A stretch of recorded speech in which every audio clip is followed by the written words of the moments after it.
on Radio Ecoshock.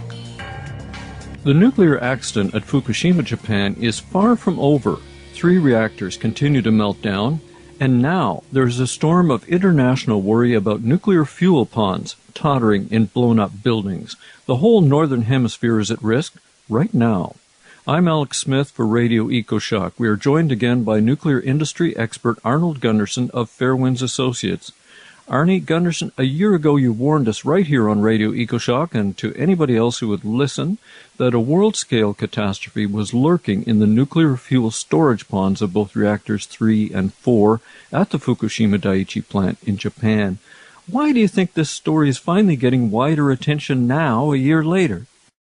Well, I think, the drama of seeing units explode and the talk of meltdown has finally subsided, and that allows what little press there is that's covering it to move on to what's in fact the much bigger story, and that's the condition of the fuel in Unit 4's fuel pool. And I'm glad you mentioned it in the lead-in there, that Unit 3's fuel pool should also be a concern to policymakers. This Mark I design is so fragile, and everybody was focused on what's inside the containment. But we're at a point now where we really have to worry about what's outside the containment.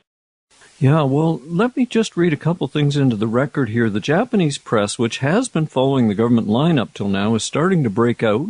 On April 2nd, Takao Yamada, expert senior writer for Mainichi paper, said, quote, "The 7-story building itself has suffered great damage, and with the storage pool barely intact on the building's 3rd and 4th floors. The roof has been blown away. If the storage pool breaks and runs dry, the nuclear fuel inside will overheat and explode, causing a massive amount of radioactive substances to be spread over a wide area." And we also had the unusual case of Japan's former ambassador to Switzerland, Matsui Murata, speaking out at a public hearing of the Budgetary Committee on March 22, 2012, and he told the Swiss if Reactor 4 fuel pool collapses, the cooling water for all 6 reactors could be shut down, as well as for a nearby spent fuel pool with another 6,000 rods. And then finally, Arnie, we have Japanese diplomat Akio Matsumura. He's blogging about this publicly. It's very surprising Japanese officials are speaking out. Why now? Do they know something we don't? Well, I've been working with Akio Matsumura now for more than a year on this problem, and I have to give him a lot of credit. He has been persistent and single-focused on the issue of these fuel pools. But Gordon Edwards in Canada and I have been talking to Ambassador Matsumura frequently on the fuel pool issue. I'd like to think that the book we wrote has a little impact on this as well. They call it the kimono band, the colored band around the book in Japanese only. Says, the quote that they lifted from the book is that if Unit 4 collapses, you're going to have to evacuate Tokyo. But that's not news, it's a new book. But I think, the combination of Ambassador Matsumura's work for a long time now, basically a year, the book out there, and also, what amazes me is the frequency of earthquakes in Japan. It has been dramatically higher, actually leading up to the big 9.0. For about 3 or 4 months before that, there was a dramatic increase in the 4s and the 5s and the 6s in Japan. Something has shifted in the plates off of the coast of Japan. I have friends in Tokyo, and they're saying there's noticeably more significant tremblers in Tokyo than there were back in 2010. That combination is forcing people to realize that Fukushima is not going to go away anywhere anytime soon. Well, now, what is the book? Tell us about that. It's published by Shueisha. It's available in Japanese only on Amazon.jp. Maggie and I were interviewed by a woman journalist who then took that long interview, 5-6 days of interview, and put them in a book back in October, which then got published in February, and I was in Japan speaking to the Japanese press club. But it's entitled Fukushima Daiichi, The Truth and the Way Forward. I think it's important that the Japanese understand that there are alternatives to nuclear going forward that Tokyo Electric really doesn't want them to understand. And you raised this thing about more earthquakes, and I found some research in a paper. It's in a journal called Solid Earth. It's a journal of the European Geosciences Union, and it's by Dapeng Zhao, who is a geophysics professor at Japan's Tohoku University.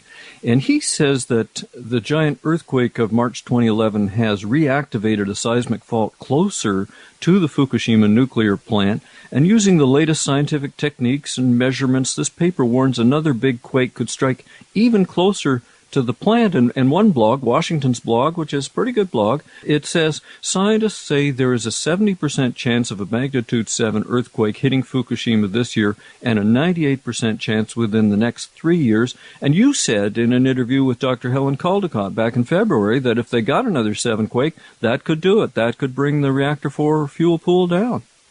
Yeah, I think we give ourselves, as a species, more credit than we deserve, because we look back and at the historical record, but really, we've only been analyzing this for 100 years and trying to go back in the historical record perhaps 1,000.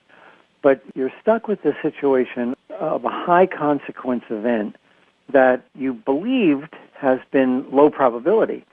But, now we've got these papers saying that we've got a significant likelihood of serious earthquakes, and they're not low probability.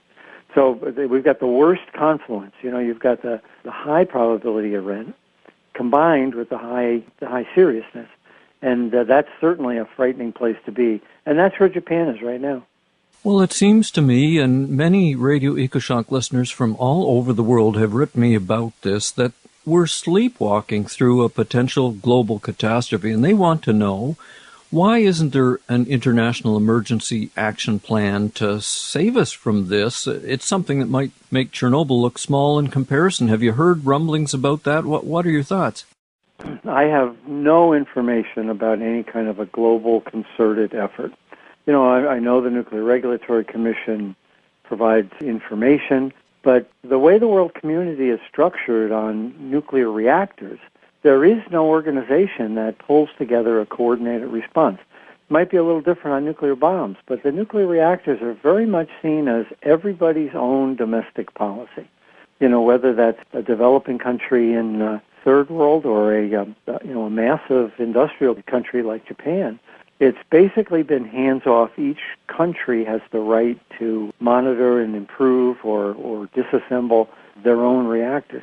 I don't understand that because, as you just said, we are looking at the possibility of a global calamity. But the way the international law is structured, and also, frankly, trying to get the interest of the State Department and the President is an incredibly difficult process. They bounce along to the worst problem right now as opposed to really recognizing that there's a serious one just over the horizon. Well, we have social protests and actions on all sorts of things, even 9/11 and all sorts of things like that, but I'm not willing to just sit here and wait and see whether myself and my grandchild are irradiated, to see whether the Japanese do something. I'm just not willing to wait for that. I agree with you, and I've been talking to as many government officials as I can, but I really haven't sensed that they have a fire lit under them on this. I guess that's a bad analogy when we're talking about fuel pool fires, but I really don't sense that they have any burning desire to tackle the problem. There's 3 ways you can tackle this problem. The first way is to gamble that the existing trolley is strong enough to put the spent fuel cask into the Unit 4 pool as it is. It seems like, I think Japanese officials are considering that as an alternative. The problem is that particular trolley is weakened by the explosions and the fire, and if you were to try it, it may fail, in which case it would puncture the floor of the spent fuel pool. The last thing in the world you want is, as you're moving fuel, is to drop a spent fuel canister through that floor, because it will crack the floor, drain the pool, and cause the worst imaginable accident, which Brookhaven has estimated at tens of thousands of people will die from cancers as a result of a fuel pool fire. So you don't want to go there. It's kind of obvious. So the second way would be to use those smaller cranes they have on site and develop a special canister that maybe would only move 2 or 3 pieces of fuel at a time, But you got to get it off of that high floor and onto the ground. And the faster, the better. So that's sort of my proposed alternative. They already have another fuel storage spot on the site. So if you could get the fuel off that pool onto the ground and then into that other spent fuel storage pool, the problem is 95% mitigated. And the third alternative is to build a building around the building and then put a heavy-duty crane on that building and use that. The problem there is that, like you said, the chance of a severe earthquake are significant over the next year or two. If you want to gamble that it won't happen, the best thing to do would be to build a building around the building and put a crane in there. But given the consequences, I think the middle alternative, specially design a really small cask that can take out 2 or 3 bundles at a time and get them on the ground and then put them into the existing pool. Oh, I know the one you mean. It's got about 6,000 fuel rods in it right now. And time is of the essence. We really don't want to wait 5 or 10 years to pull this off. And Unit 3, you started the lead in on this whole piece by talking about Unit 3. Unit 3 is worse. It's mechanically, it's rubble, the pool of rubble, and it's got less fuel in it. But it faces the same problems. Structurally, the pool has been dramatically weakened, and God, nobody's even gotten near it yet. So we've got to get the fuel out of Unit 4 because that's where most of it is. And then you got to move on to Unit 3 and pull the fuel from that pool just as quickly as you can. And you were an expert and, in fact, an executive in a company that dealt with fuel rod assemblies, were you not? Yes, my division built nuclear fuel racks for boiling water reactors just like Fukushima. We built the fuel racks for Vermont Yankee, for instance. So, yes, I understand the process. The problem is that it's called the heavy lift. The fuel can't be picked up and lifted through air and put down on the back of a pickup and driven off.